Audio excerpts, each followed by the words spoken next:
Hello and welcome to yet another fantastic, amazing video. On the eve of the 30-hour famine, I think it's right and proper to set kind of into motion, kind of the table for what's about to come.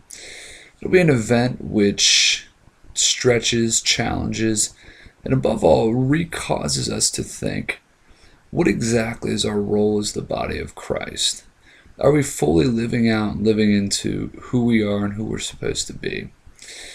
The event's going to not be an easy one, but it's going to be one that we'll talk about for a very, very long period of time.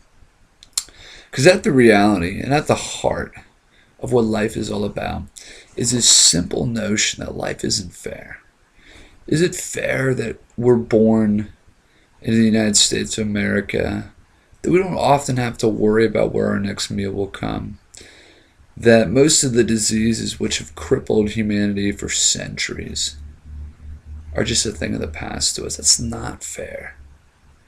But the truth is, God is saying, God is speaking into our existence. You have a small chance to do something about it. The big chance, the big opportunity, that's not your job. This world's going to be broken and will keep being broken from now until the end of time.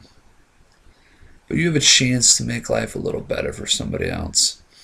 And how that plays out is different for every person. I'm thankful it is, because people have many different needs, many different hurts, many different expectations. But the reality is that a lot of us talk a lot of great ideas and things, but our fear is we never take the next step. And that's what our goal is this weekend, is going to be to discover and discern, how do we, in fact, take the next step? Where do we go? What do we do? What do we say? And how do we grow? And I just challenge you and urge you to have an open heart. In Matthew 26, Jesus said something very compelling. The cross is coming. This is near the end of his time on earth. He said a lot of great things, and by this point, Matthew. But he said, you're always going to have poor people with you. But he said, I'm going away. I'm not going to be here forever. But the poor, the broken, those who are born into an existence which they didn't earn, which is not fair for them, those are always going to be with you. And I challenge you, a lot of us can really wrestle with the idea that they made bad decisions, it's their fault. And that does have some merit. That does have something to play out into it.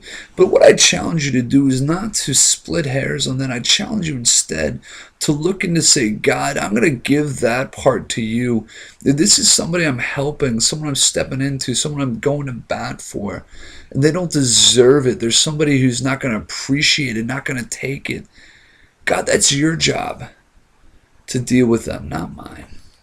God's the one who has the keys, and God's the one who has eternity in his hands, not us. So this weekend and into the future, we're going to really look into how do we combat hunger, not just on a global scale, but how do we combat it locally. The challenge is this, and I hope you stay to watch this whole entire video. The challenge is, before our lock-in on May 30th, is to try our best to raise over 200 items of food, non-perishable stuff.